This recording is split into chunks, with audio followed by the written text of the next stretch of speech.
Welcome back to yet another episode of the Oracle Parlor podcast. I'm your host, as always, Jenny, aka Phantasma Witch, and today we are going to be talking about empaths and clairempathy. And if you don't know what that is, don't worry, hang tight. We are going to get into it. But specifically, I wanted to talk a little bit about how having clairempathy can actually be really, really useful to us as readers, but also just in the day-to-day mundane life. So, before we get started, let's talk a little bit about what an empath is. So, when I say empath in this episode, I'm not talking about being empathetic. I'm talking about having the psychic sense of clear empathy. And before I get too much further into this, I do want to add a little disclaimer at the beginning here, like always, that these are based off of my personal experiences and my personal practices. So if this doesn't resonate with you, don't worry.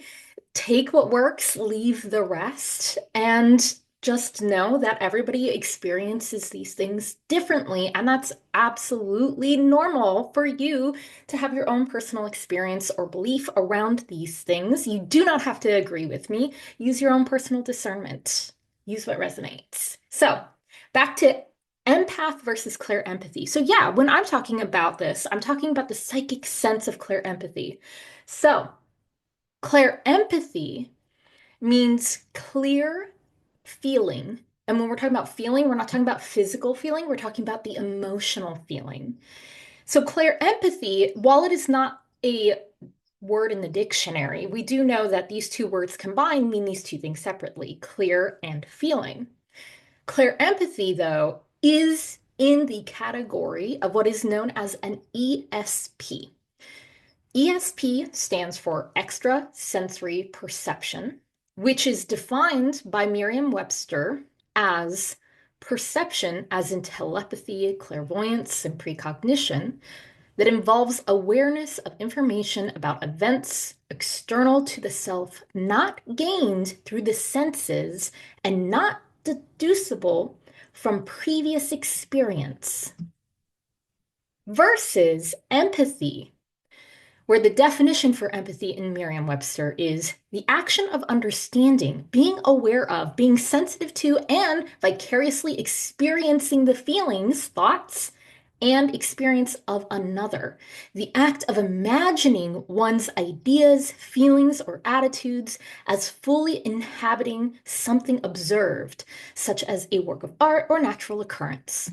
So, as you can see, one of these things is not like the other.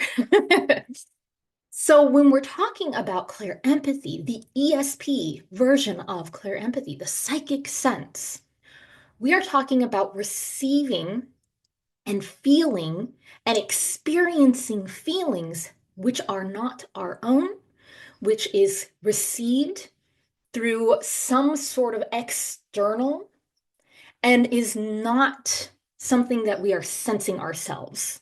We're not feeling it because it's our personal feelings. We're not feeling it because someone close to us is feeling those feelings and we also are affected by it. There's a difference. With empathy, it's totally normal that if someone who is extremely close to you is having a really hard time of it, and let's say they're having an emotional breakdown with you and they start crying and you're crying with them because you're so sad for them, you feel for them, you understand that sadness, and it makes you sad too. That's different. So it's very important that we define these two things as two separate, completely different things before we really get into this episode. Because there's sometimes this a bit of confusion of, oh, being empathetic doesn't mean you're an empath. Yeah, absolutely. Being empathetic does not mean you're an empath. But someone who is empathetic can be an empath. Absolutely. But these are two different things that we need to keep that in mind as we move forward. So I like to try to give examples when I'm talking about the clairs and psychic senses. I like to give examples of media where we see this. So my favorite one to give for clear empathy is very, very nerdy, and I apologize if you don't know, you don't know. If you know, you know. And we're friends now. And that's Deanna Troy from Star Trek Next Generation. Oh my gosh, I love Next Generation. But this is not a Star Trek podcast, so we're not going to get into it. But I do want to talk a little bit about this character in media and how empathy is used in media. So, Deanna Troy, to give you a little background for, for those of you non-Trekkie fans out there, Deanna Troy is essentially the therapist on the ship. And for anyone who really doesn't know, Star Trek is a sci-fi show that takes place on a spaceship in space. And the ship is called the Enterprise. So essentially, Deanna Troy is like the therapist on this ship. And the type of alien species that she is has the ability to sense the physical and emotional feelings of others around her. And that's what gives her the ability to be such a great therapist on the ship because she can truly feel what the other people are feeling. And this also comes in handy because she is able to assist the captain and everyone else on the ship when they encounter possibly new alien species and they cannot communicate with them, but she can feel what they feel. And this is what I want to get into today. And this is why I am bringing Deanna Troy up because empath empathetic abilities, psychic empathetic abilities, clairempathy is so often seen as something that's like really annoying and frustrating. But like Deanna Troy, we can actually use it to our benefit and for the benefit of others. And that is the end goal for this episode that I want to talk a little bit about. So, I want to give you an example of my own personal story of being an empath, having a clear empathetic moment where it really did help me. And I was able to use it in a way that was beneficial for everyone involved on a very minor level, not as big as Deanna Troy saving, the Enterprise, but, So, as you may or may not know, I used to work in animation as a full-time artist. And during that time, obviously, I worked at a lot of studios. And this was before COVID, the pandemic. So going into the studio was just a normal occurrence. And for me, I am an early bird. I get up very early. I tend to also go to bed early. And this meant that I was usually the first person in the studio. And this meant that I was usually the first person to greet everybody else in the studio. And so one day I had gotten to the studio early and I was doing my usual thing. And I was saying hi to the people as they came through. And one person that I worked with came through the doors. And I said, "Oh, hey, how's it going?" And they responded in kind, "Hey, pretty good. How about you?" Nothing, absolutely nothing about their demeanor, their body language, the way that they spoke, their expression, nothing gave the hint that something was off or something was wrong. But my Claire empathy kicked in immediately, and I could sense immense sadness from this person. And this person always was very, very smiley, very jolly, very happy. We always chit-chatted and had lots of good jokes and stuff. And this was just someone I didn't even know that well. I just knew them in passing at work. But my clear empathy kicked in, and I felt a wave of sadness wash over me when they walked in. And I was like, no, something's up. And so after a moment, I let them kind of go get seated. And I said, "Hey, you know, is everything okay?" And they're like, "Mm, yeah." And I was like, "No, like really, do you want to talk? Like, it's okay if you don't, like, but are you doing okay?" And then the mask fell. And this person who was always smiley and cheerful, their expression shift, their emotions came to the surface and they said, actually, no, I'm not okay. And they were very sad. And they told me that they had gotten into a disagreement with their partner that morning and it really bummed them out and they felt bad. And they appreciated that I had taken the time to ask them and just check in and that I was able to sense that.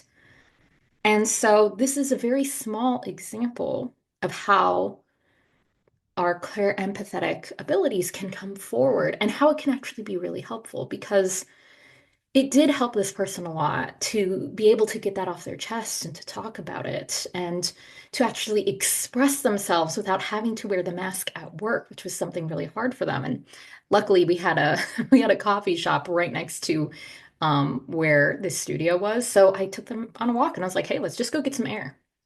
But if my clear empathy, if my psychic sense had not kicked in at that moment, I would not have known that this coworker was going through it and needed to take a breather and needed to kind of let off some steam before getting into working.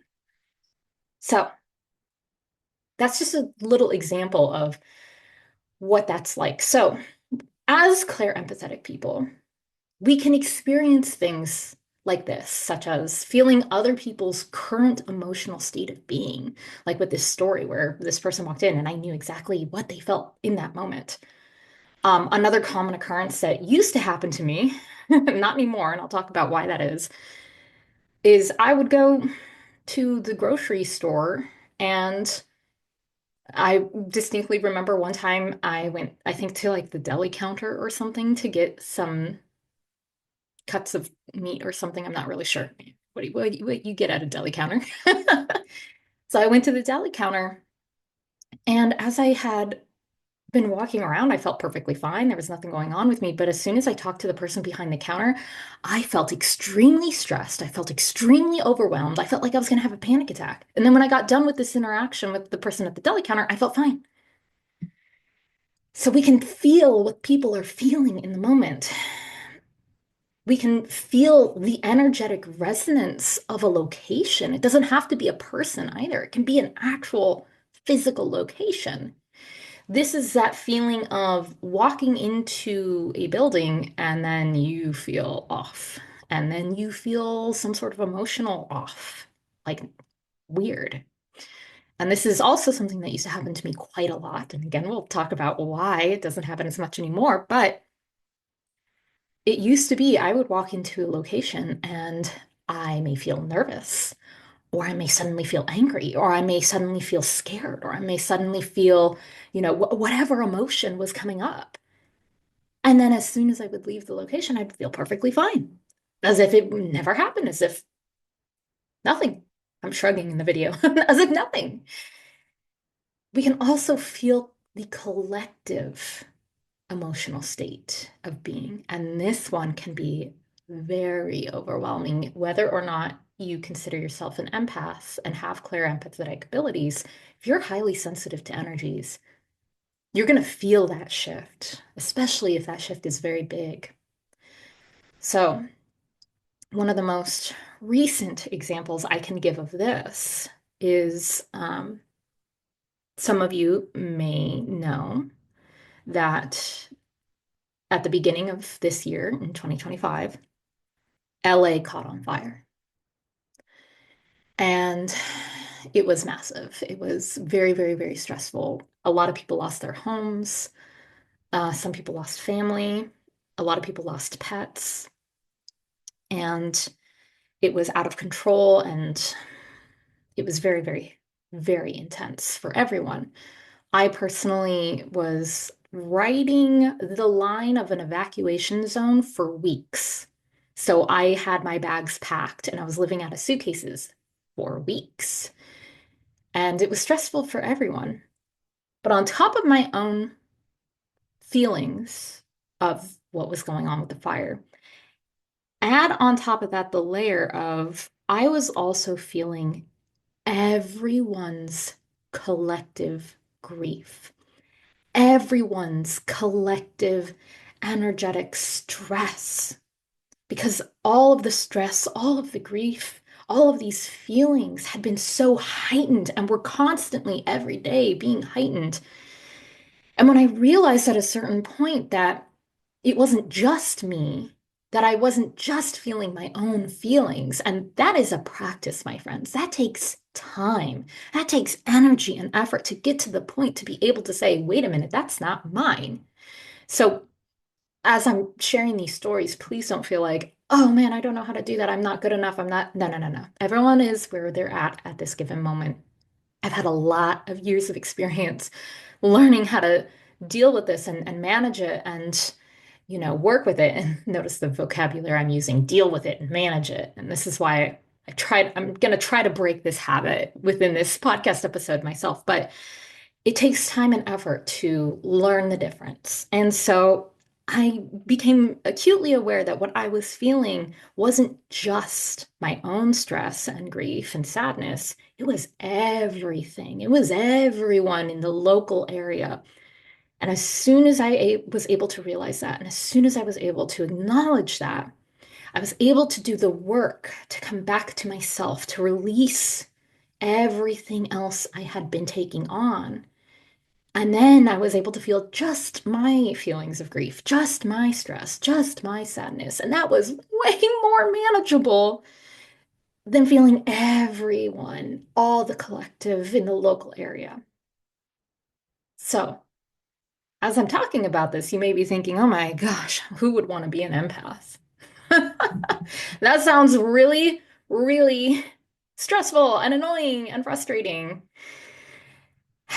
And honestly, like, that's what I thought. When I first learned that I was an empath and what that was, most of the books, most of the stories I had heard and had read made clairempathy sound like a burden to bear. And I was really bummed out when I found out I was an empath. I was like, I don't want this curse. A little dramatic, but I had essentially had a reading and someone had told me, you have clear empathy. You're an empath, like really intensely. Like you need to do some things to manage this. And I was what is known as an underdeveloped empath. And this is an episode for another time. I will add it to the list. If you are interested, send me an email, drop a comment. Let me know if you want to learn more about underdeveloped empaths, but it's just a whole big topic on its own. But I was definitely an underdeveloped empath. And one of the things that comes with being an underdeveloped empath is being highly, highly, highly sensitive, feeling everything and not being able to filter out, not being able to acknowledge and recognize what is or is not ours. And that causes energetic and emotional burnout. So, this is why it's so important for empaths to make sure that they are working towards understanding themselves, working towards being able to decipher what's theirs and what is not. And again, this is a huge, huge topic. I mean, I could literally write a I could write a book on this topic because this is something that has been really important to me and something I've really studied because it was something that was really affecting me personally. But being able to say, "Oh, wait, this isn't mine," that starts with understanding yourself. That starts with being able to feel your own feelings. And guess what? I'm still not good at feeling my feelings. I am still working on that, but it's a constant practice. It's a constant development. Just like life is not a straight line of ups and downs. Life is a zippity zoopity floopity floppity all over the freaking place. You know, this is the same thing when it comes to learning things like this and honing skills. Even someone you may consider a master of a skill is still developing, is still learning, still growing. They always should be. They should never claim to know it all. They should never claim to be able to, you know, just saying, that's my personal opinion as a forever student and teacher. But it takes time to be able to get to that point, and it's still something that takes getting used to and getting back into the flow and being able to feel your own feelings and know what you feel like inside and out. Know what you feel when you feel those feelings. Okay, I feel like I'm just saying feeling a lot. Feel, feel, feel, feel, feel. But you get the idea. Asking yourself those questions, being mindful of you, of how you are, will help you to determine those things. Because we don't want to be an energetic sponge. And to prevent ourselves from being an energetic sponge, to prevent energetic burnout and emotional burnout, we have to ward and shield ourselves. We have to be able to draw boundaries. I'm going to keep talking about it, and I feel like almost every podcast episode, so you'll have to deal with it. But boundaries are so important, whether you are dealing with the living, the deceased, or energy and your own skills and abilities as um, someone who has these psychic senses, these intuitive senses and abilities. And by the way, if learning about shielding and warding is something that interests you, I have a full class on this topic on my website, phantasmawitch.com. You can get that class there. I'm going to be trying to circulate doing a live version of this class, so not just a recording, so people can actually come and ask questions and really dive deep into it. And of course, you can always book a consultation with me to work one-on-one with me so you can further deepen, understand, and enhance your own personal abilities in a way that is more personalized to you. So, with that out of the way, as energetic and emotional sponges, we have a really hard time processing and releasing that which is not ours. So, for people who are really sensitive to energies or clairempathic, those emotions, those energies can get stuck in our own body, energetically and physically. And I'm not saying this to scare anybody. I never want to fearmonger. I never want to fearmonger.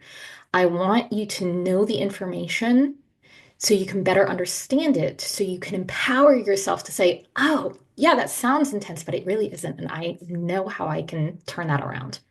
So just know that you absolutely can learn how to process and release so it doesn't get stuck. But, anyways, when this happens, when it gets stuck in us, it can appear energetically and physically. And I already said that, but I want to clarify that I'm not saying this as a medical practitioner. I'm not saying this as someone who is a therapist. I am not a licensed therapist. I'm not a licensed practitioner of health or medical anything in that regards. I may be an energetic, worker who has certification in Reiki, but that does not at all equal the same thing as a licensed medical professional or mental health professional. And I want to make that very clear. When energy and emotions get stuck in our body and we do not feel them, process them, and release them, it can cause issues, which can then physically manifest, such as a stomach ache. This is the best example I can give because guess what? Our vagus nerve is literally the core entanglement of that vagus nerve is in our stomachs. It's in the pit of our stomachs. This is why when we are nervous, when we're stressed, when we're anxious, we feel like we're going to get sick. We feel like we have a stomach ache. That's why. It's because the vagus nerve is being activated and it's tensing all the muscles in the area, and all of a sudden you're like, oh God, I feel sick. So when we are unconsciously absorbing other people's emotions, or energies, because we're clairempathic, it can get stuck in that center, in that pit of our gut. And when it sits there, it activates us in a very physical way. And that activation can feel very similar to what it feels like to be nervous, to be scared or anxious, even though we personally have no logical reason for it. We're not, our anxiety hasn't been activated or triggered. We're not having any kind of like activation of our own personal things. And it's just coming up out of nowhere. And again, this is a whole topic for another day, but there are lots of ways to determine these things. And I may teach a class on it at some point on empathic abilities, but the longer it sits there, the more uncomfortable that is, and the harder it is to release it. So this is why it's so important to take these preemptive measures to be able to shield ourselves, to ward ourselves, to be able to better process those things. So I'll give you an example that happened fairly recently. And if you follow me on TikTok, you may have already seen this story, so my apologies. But I'll give you an example of something that happened recently where I forgot to put up a shield before I went out. So, me and my partner had to take my cat to the vet recently just for a general checkup. Nothing important, out of the ordinary, intense. And my cats, they don't really like going to the vet. They are not fans, I could say. And so, because of this, I will do my best to make sure they're as comfortable as possible. I'll give them a little CBD treat for pets, like for cats before we go. I'll cushion out their carrier so that way they feel like they can get comfortable. And one of my cats, the one that we took, she likes to hide in the blanket in the carrier. So she can't see anything. No one can see her. She doesn't want to be perceived, and she likes it that way. And when we went to the vet, I found a spot in a corner where nobody could really be around us, so she could really be alone. And I was facing her carrier and the wall. And what I was doing was I was just trying to send her like energy of feeling safe, of feeling loved, that she's okay. And so I was not paying attention to my surroundings. I couldn't see anything other than my cat and her carrier and the wall in front of me. And my partner was sitting directly next to me, so behind me technically, because I was faced the other way. And as I was doing this, now I never, from the time I left my place to the time that I arrived, I never felt my cat being terrified or fearful. I felt her definitely being like, don't perceive me, don't perceive me, don't perceive me. That was more her energy, was just like, just don't perceive me, just don't, because she has a little bit of spicy feral cat energy, and that's her spicy feral cat like energy is like she doesn't want to be perceived. She doesn't want to be looked at. She wants to be hidden. So that's all I got from her. But out of nowhere, I'm sitting there, and suddenly I feel extremely anxious. I feel so terrified. I'm so scared that I'm not able to breathe. It feels like an actual panic attack. If you've ever had a panic attack, breathing becomes really difficult, at least for me, because it triggers my asthma. And so I'm sitting there and I'm having a hard time breathing. My heart is racing. I'm feeling so anxious and so nervous for no reason. And I couldn't figure out what was going on. And I thought, oh my gosh, did I eat something? Did I like I was going through my list because this is where discernment comes in. We never want to immediately jump to like paranormal or psychic immediately. We want to ask the mundane questions first. So that's what I was trying to do because I for sure thought this was just a mundane thing that was happening to me. I thought, okay, maybe I had too much caffeine. No, I didn't really have caffeine today. Did I have too much sugar? No, I didn't have sugar today. Did I not eat enough? No, I just had lunch like only an hour or two ago. And so I was kind of going through my list and I couldn't figure out what was going on. So at that point, I was like, whatever, I don't care where this is coming from. I just need to process and release. So part of my processing and releasing involves somatic techniques. So these are techniques that I learned prior to going in for surgery for my endometriosis. It was what I was taught by my physical therapist and somatic therapist. So I started shaking my leg and I started doing breathing exercises with my eyes closed. And despite this, I was still having a hard time processing and letting it go. It was still very loud in my body. The breathing and the leg shaking did help a little bit. I want to clarify that. So, right as this is happening, the vet tech comes and calls us, and we go into the back room. And when we get to the back room, I feel perfectly fine. All of a sudden, it's completely gone. I no longer feel terrified. I no longer feel scared. I no longer feel anxious and overwhelmed. I'm fine. And I was like, oh, that's strange. And I hadn't said anything to my partner. And my partner turns to me and they say, are you doing better? And I was like, how did you know something was wrong? Of course they knew something was wrong. And they said, well, you were doing your breathing and you were doing your leg shaking. And I know usually that's a sign that you're like going through something. And I said, yeah. And I told them, all of a sudden I was feeling super anxious. I was panicked and I felt almost fearful, but it wasn't coming from our cat. So I don't know what was going on. And he said, oh, yeah, I think I know what was going on. And I was like, what? Like, any kind of explanation at this point would be lovely because I couldn't figure it out. And my partner says, yeah, there was a German Shepherd with their owner sitting not too far from you, behind you, that you couldn't see. And that dog was terrified of being there at the vet. Like, this dog was not making a single sound, but was full body shakes, tail between its legs, licking its nose. Like, poor thing. Like, my heart broke when my partner told me this, because then I realized, oh my gosh, I was feeling this dog. I was feeling the emotions that this dog was experiencing. And when I realized that, I was so thankful that someone had witnessed this that I was with, who knows me. Because, like, if my partner had not witnessed that and had not seen that, I would have just wrote that off as like, well, who knows? I don't know what was going on. I must have had a day.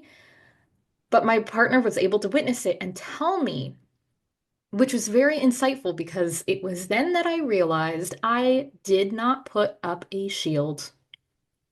And I usually do because I am super sensitive to energies and emotions of others and other places. And it's it, it's overwhelming if I'm not shielding. And when we had left that morning, that day, I just did not shield. And I didn't realize it until my partner told me about this dog. And I realized, oh my gosh, I didn't shield. And I was feeling everything around me, specifically this dog. And this kind of goes back to what I was talking about earlier when I was talking about how I no longer have this problem where it's like too much, too much. I would go to the grocery store and I could feel the person at the deli counter. I would, go to work and my coworker, I could feel what my coworker was feeling. And I don't have that happen as often anymore because I put shields up, because I put up boundaries, energetic boundaries.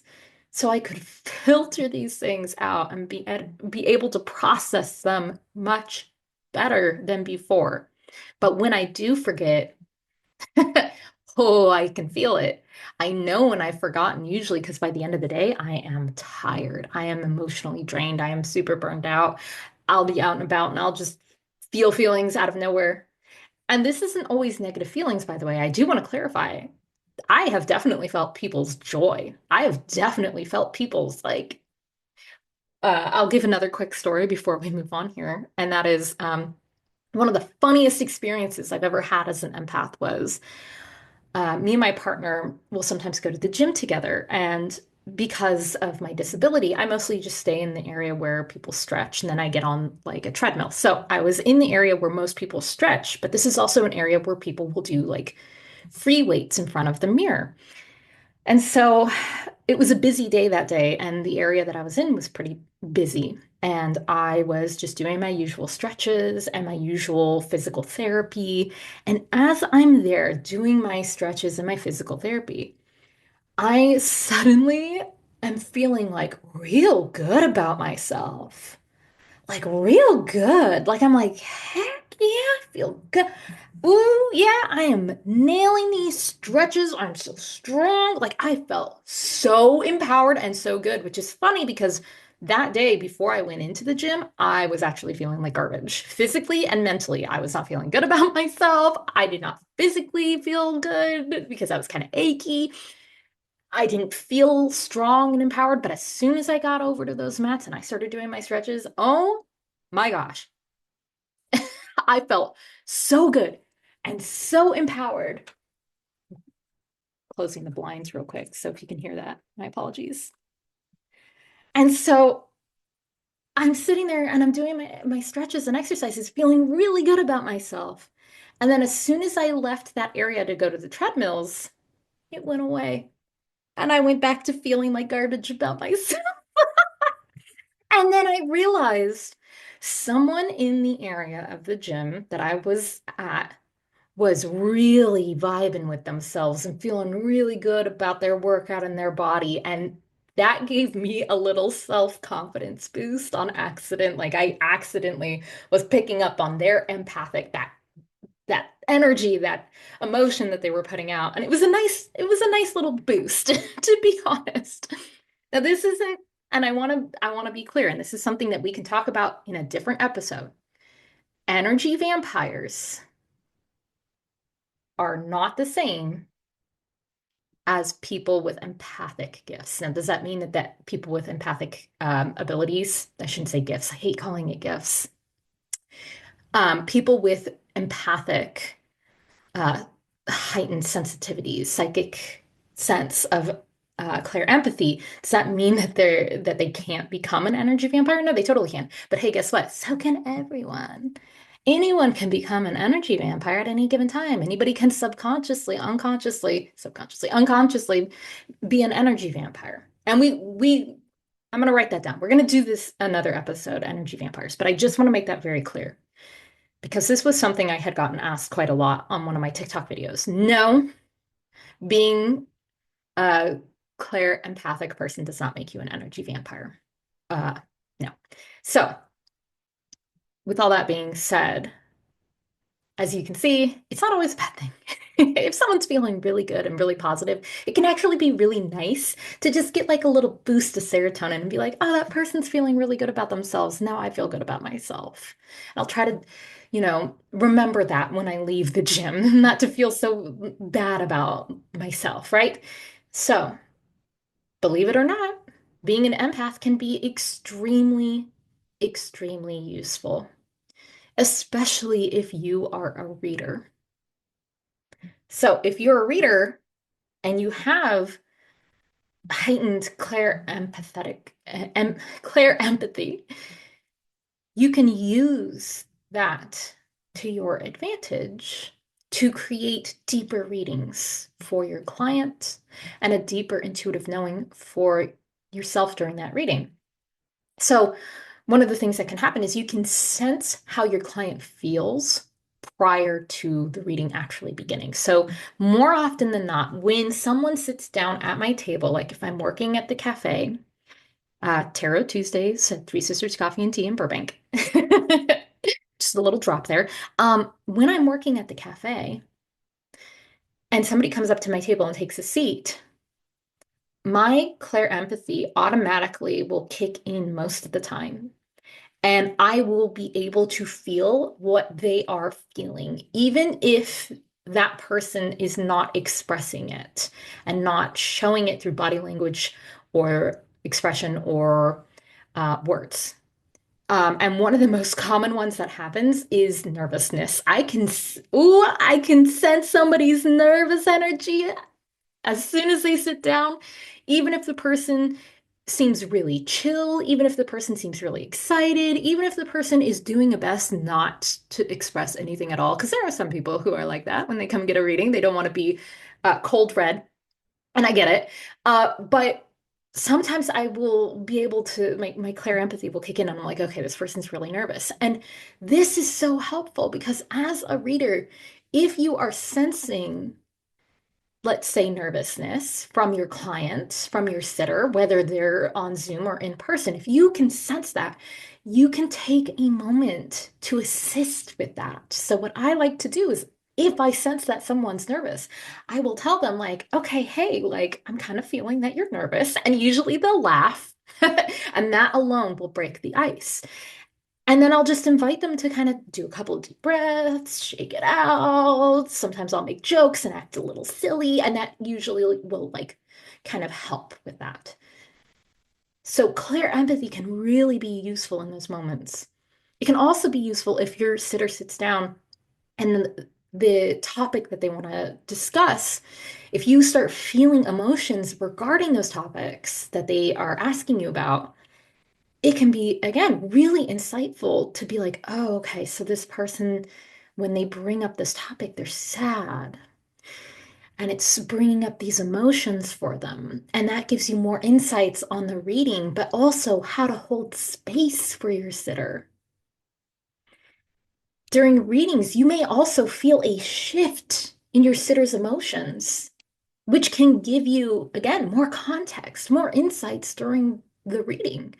Sometimes during a reading, if I say something that maybe they needed to hear, all of a sudden I can sense a release and an emotional shift from I'm feeling tense and feeling nervous to oh, and it almost feels like they physically sit back in their chair. Like emotionally, I can feel like this shift from like uncertainty or nervousness to kind of like a lighthearted, like more wonder. I don't know how else to explain that, but that alone can help me be like, okay, so this really resonated with them. Or sometimes it can also be the reverse where I'll be talking to them and it'll happen where I'm talking to them and they are like nodding and smiling and they're like, yeah, that makes total sense. But I can emotionally feel their heart drop, heaviness. And then I have to pause and be like, okay, okay, something just changed there. What happened? And it's always funny because when I bring that up, people will, their eyes get big and they're like, they're looking around and they might laugh and they're like, how did you know? And I'm like, because I could feel your emotional shift. It just like a switch. And that can help because then you can further investigate with your sitter and ask those questions and dive deeper into the reading. If you're someone who can sense spirits or you're a medium, oh my gosh, empathy can help so much to further understand what that spirit is going through, who they are in a way. Recently, I uh, was asked to do a clearing of a location.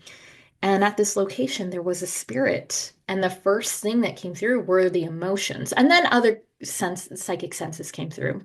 But we're focusing on clear empathy right now as best as I can. And when I started sensing the emotions of this person, the immediate emotions, I did not get the feeling whatsoever that this spirit was negative or bad or malicious because they didn't have any of the emotions that would be associated with that. They didn't have anger, they didn't have sadness, they didn't have any of these like more difficult emotions. And sadness isn't bad per se, like it's totally normal for anyone living or deceased to feel the feelings of sadness. It's totally valid. But I'm just saying, like, there were no concerning emotions that came up. The emotions were more just like how my cat, I didn't think about this till just now. I didn't make this connection. How my cat feels at the vet of, I don't want to be perceived. Please just leave me. Just let me be. And through other psychic senses, I was able to put all those things together. But that was the first emotional response was just like, I just want to hide here. Like, don't notice me. I just want to be the mouse in the wall. So it can really help you to better understand what kind of spirit that you are dealing with, because I have had it where I've had spirits approach me who wanted to communicate with me, as I've mentioned in previous episodes, and were extremely rude. And sometimes when I was approached by spirits, I get anger from them, just full on rage and anger. And I'm like, no, I'm not going, if you're going to be this rage induced, this angry, if I'm not in the headspace and this comes out of left field where I'm not expecting it, then no, I can put up a boundary. So being able to empathically sense into that and feel that helps me to determine whether or not I need to hold a boundary with this spirit, this entity that I'm sensing. And if you are highly clairempathic, pet communication may actually be very easy for you if that is something you want to get into, because that's how pets communicate, which we've talked about previously. Hopefully previously at this point. Sometimes the episodes come out in a different order, but pets communicate mostly through emotion. And yes, it usually is a blend of different psychic senses, but you can tap in even further to your pets through your clear empathy. So even if you don't do readings for others, if you have a pet at home and you know that you can sense emotions through clear empathic abilities, through your psychic senses, you can definitely tap in even more with your pets. And that can be really helpful to assisting them with whatever it is that they may need. Also, if you're an energy worker, oh my gosh, it can be so helpful to have clear empathy because being able to sense and feel the emotions that are stuck in somebody's body can be such a amazing guiding light for you as you work on someone. So, as someone who has done Reiki for others, um, for clients, I've had this happen where I would be drawn to certain areas of the body, and my clear empathic ability would kick in, and I would emotionally feel. For example, one of the ones that happened was I emotionally felt like I was not safe. And then my other psychic senses kicked in and I got things like I'm not supported. And I was drawn to one specific area of the body and I could feel that that emotion is what was so intensely there in that area of the body. So being able to sense the emotions that are stuck in different areas of the body can be really helpful. And again, we're talking about things, not just negative emotions, but also positive ones. So, as an energy worker, if you sense positive emotions somewhere in the body that resonates with a memory or something of this person, um, and those emotions are really positive, happy, joyous, loving. You can use your energy work to enhance that emotion. And instead of having it just stuck in like one area of the body, because it's like, oh, right here, I'm feeling a lot of like positive emotions, be like, okay, now we're going to work that through the body and spread it out more. So it's not just here, it's throughout. So you can see how being clear empathetic can be really useful if you are an energy worker. And this all depends on the modality that you practice, because different modalities have different ways of working. Reiki's more about just go with the flow, let it go where it needs to go. And some other modalities are more about like, we're going to actually push and move and transmute. So just want to make that clear. And even if you aren't someone who practices professionally, even if you're not someone who is a reader for others, it can also help you to better understand yourself and your own emotions. It forces you to ask yourself, what do I need right now? It also forces you to practice healthy boundaries energetically and in the mundane because, like I've been talking about earlier throughout this episode, boundaries are not just about upholding an energy boundary. It's also about the physical, the mundane, doing that actual work. It's about saying no when you have to say no. It's about saying yes when you are saying, this would be really good for my mental health right now. Like for me, I'm going to say yes to sitting outside for an hour with my new book and sit in the sun. Even if I have things on my to-do list, those things on my to-do list can wait. I'm going to put a boundary on myself, on my workaholic. self and say, no, no, no, no, no. We're going to go and take a breather first.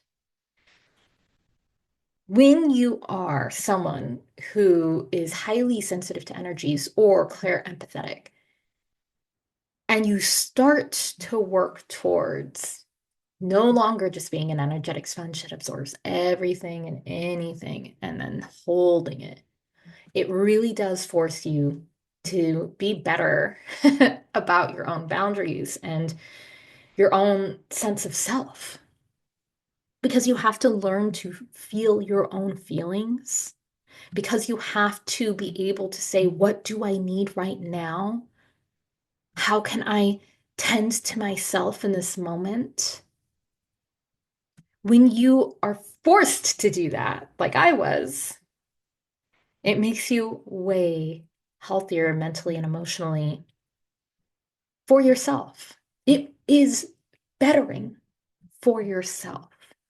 And this is the core that I really have been building up to. Not just how you can use it for others, but really how you can use it for you. Claire, empathetic abilities don't have to be all negative all the time. They don't have to be a burden. Yeah, it can be frustrating. Yeah, it can be a lot.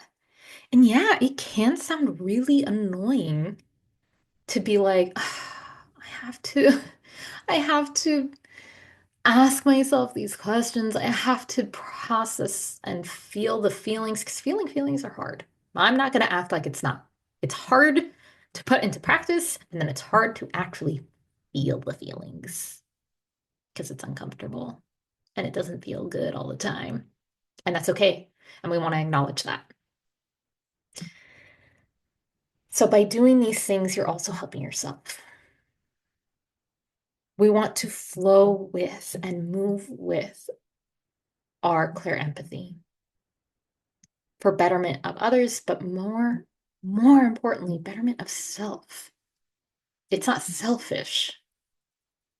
It is not selfish to say, okay, I'm using this for me. I have this, so let me make use of it for me.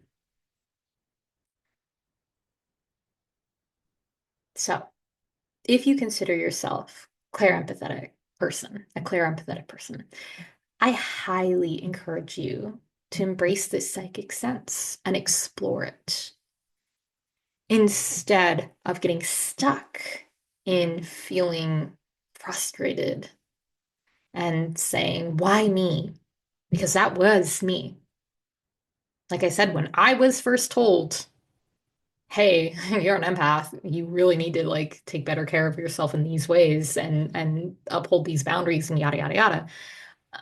At first I was like, oh God, why me? This is so frustrating. This isn't, I remember thinking specifically, out of all the psychic senses one could have, this is the worst one to have.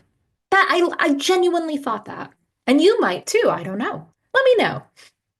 Let me know. But I highly encourage you to acknowledge those feelings if you have them and say, okay, I acknowledge that I have this negative belief around this psychic sense. How can I release those negative beliefs around this psychic sense so I can better use it for me in my mundane life and for others if need be? How can I allow myself to be okay with knowing that, yeah, sometimes it's going to be, heavier feelings, but how can I also find the joy in it? How can I also find the positives in it? So it doesn't feel like such a burden, because it's not. Always, if whether or not you consider yourself a clairempathetic person with that psychic sense, if you're just someone who is sensitive to energies in general, always practice shielding and warding. And like I said, you can check out my class on this, but it is so important that as sensitives, as people who have these psychic senses and just what I like to say, being sensy overall, being sensitive overall, it's not a bad thing. It's just it can be a lot when we're not actively engaged with it, if we're not actively working with it and being mindful of it. So, asking yourself, all right, do I need to start putting up shields? How can I start making this a practice? How can I start sitting with my feelings? How can I start to see clear empathy as a positive rather than a frustrating negative? And make your clear empathetic gifts, not gifts, abilities and senses work for you. Also, just a quick note on why I keep trying to stop myself from saying gifts. In case you are curious, I don't like saying gifts because, as someone who was a professional artist, it was incredibly frustrating to constantly be told, "You're so gifted." You're so gifted. Uh, and this is the same when it comes to psychic senses and being an intuitive, a psychic, oracle reader, whatever you want to call it. Because while, yes, some people may be born with the inclination to easily access these parts of ourselves, it doesn't mean that others are not. And saying that someone is gifted is kind of implying that you have some sort of leg up or you have something that was given to you by something else, which I'm not saying that like our psychic senses aren't a part of something grander than ourselves, but it's not just given to us. It is often something we have to work towards. Even people who were born with certain inclinations towards certain psychic senses, different clair abilities, and this is going to have to be another episode, but even people who are inclined to those things naturally doesn't mean they don't have to hone those skills, doesn't mean that they don't have to ask the questions. It is a practice. It is a skill that is often taken, honed, and learned to advance. So this is why I don't like to say gifted, because artists, in the same vein, don't simply just know how to draw. Like, yes, they may have been drawing since they were a kid, but drawing every day, practicing every day, doing the work, studying how light affects form, anatomy, things of that nature, all create an artist who is more educated to be able to understand why these things are the way they are and how to use them in more advanced ways, and then they can bend or break the rules, which is a topic for another time. So let me know. Do you consider yourself as somebody with clairempathetic abilities? Have you experienced something similar to this? Share your stories with me. Send me an email at oracleparlorpod@gmail.com. If we get enough stories of people's personal experiences, I would love to do an episode simply dedicated to people's shared experiences. So if you have, like I said, a story about your own clairempathetic moments, or maybe you have your own spooky story, I want to hear it. I want to know. I would love to hear from you. Oracleparlorpod@gmail.com. And if you want to learn more, you can join me over on Patreon. I have free and paid membership access to things such as a monthly magical workshop, Q&A, behind the scenes, and so much more. And of course, you can always book a reading with me directly through my website, phantasmawitch.com, Fantasma witch, WITCH.com. And I have tarot reading, pet communication, palm reading, and consultations, as well as so much more. If you're not already watching this on YouTube, you can find me on YouTube. You can also find me on Instagram. You can find me on TikTok and Blue Sky. So, thank you, like always, for joining me in the parlor. I will see you next time. Have a magical day.